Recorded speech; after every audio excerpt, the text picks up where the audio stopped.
Welcome to the series where we examine the institutions, laws, and unwritten rules that shape the American experience. Today's topic is the peculiar and deeply entrenched system of American public education.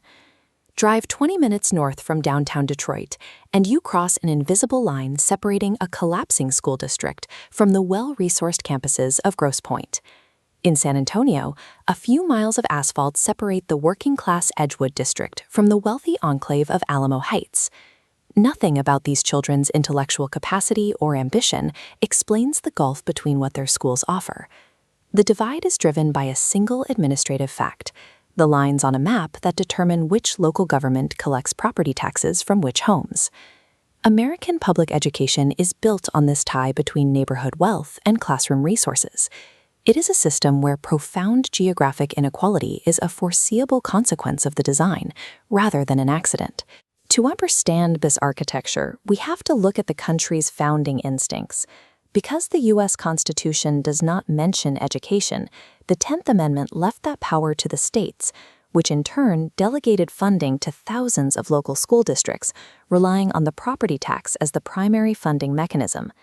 This chart illustrates fiscal capacity.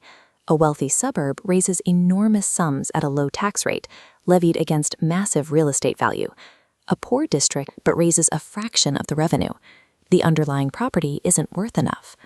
This creates a self-reinforcing trap in the housing market. Families with money cluster into districts with excellent schools, bidding up home prices and raising the tax base further. Those without money are left in jurisdictions where the same poverty that creates a need for support also starves the schools meant to fund it.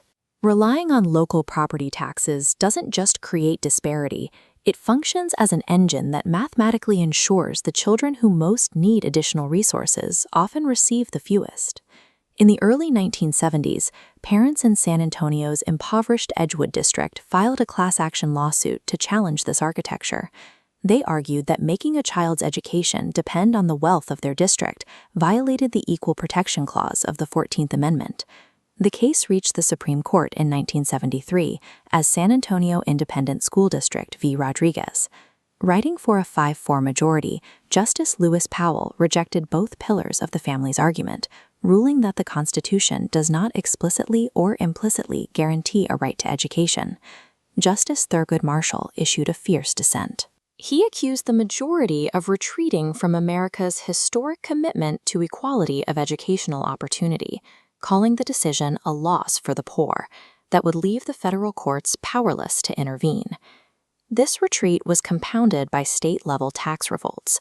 In 1978, California's Proposition 13 slashed property tax rates and froze assessments to protect homeowners from rising values. While it eased the burden on residents, it gutted the revenues available for schools and severely limited the ability to equalize funding. The combination of the Supreme Court closing the federal door and state tax revolts locking in property wealth created a durable legal fortress around affluent school districts. As the court stepped back, a new policy response emerged: school choice. Through charter schools, vouchers, and education savings accounts, the goal was to sever the link between a child's assigned zip code and their school, allowing them to take public funding elsewhere. But the movement faces resistance from an unlikely coalition. In many rural areas, Republican legislators oppose vouchers because the local public school is the town's largest employer and community anchor. To them, diverting funding threatens the one institution every family in town relies on. Critics also point to a fiscal death spiral. When students leave, they take their per-pupil funding with them, but the traditional public school is left with the same fixed costs: buildings, buses, and administration, spread across a shrinking pool of dollars. This competition creates a drain on human capital. Well-funded suburban districts can offer higher salaries and better working conditions, systematically poaching the most experienced teachers and principals from poorer, high-turnover neighborhoods. While choice programs may provide an exit for some families, they do not fix the property tax mechanism itself. They can accelerate the decay of the traditional system left behind for those who cannot or do not leave. This structure makes the United States an outlier. Peer nations like Japan, Finland, and Germany fund schools at the national or provincial level, using redistributive formulas to channel more money toward disadvantaged students, on the theory that education is a shared national responsibility. A child in Detroit may lack the basic reading instruction available to a child in a wealthy suburb, yet that same country produces the most dominant, heavily resourced constellation of research universities on the planet. This dominance was engineered by a fundamentally different engine. Since World War II, the federal government has channeled massive research funding directly into university laboratories. This federal investment entangles scientific research with graduate teaching, attracting global talent and building self-reinforcing cycles of prestige. But this higher tier remains profoundly stratified.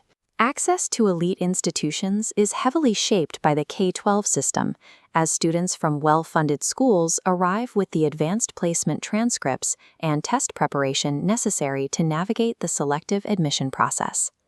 The result is two distinct systems: a K-12 sector that assigns inequality at birth based on neighborhood wealth, and a higher education sector that distributes prestige based on a competitive, highly subsidized meritocracy.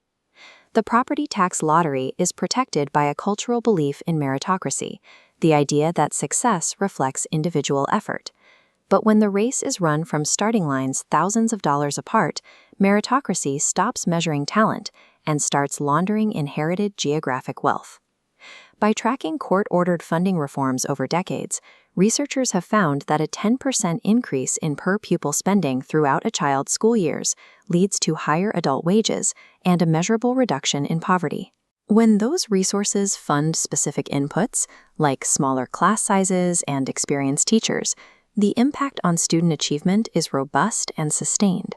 Genuine structural reform would require a federal funding floor, massive state overhauls of tax formulas, and the politically toxic consolidation of school districts. These steps would challenge the deep-seated American preference for local control over centralized equity. The zip code lottery is not a policy mistake, but a deliberately protected American architecture. It is defended by the very constituencies most advantaged by the current borders, and the nation has, so far, declined to dismantle it. For more on the institutions that shape our society, read To Preserve, Protect, and Defend the Soul of America, available now. Don't forget to subscribe to stay updated on our latest episodes.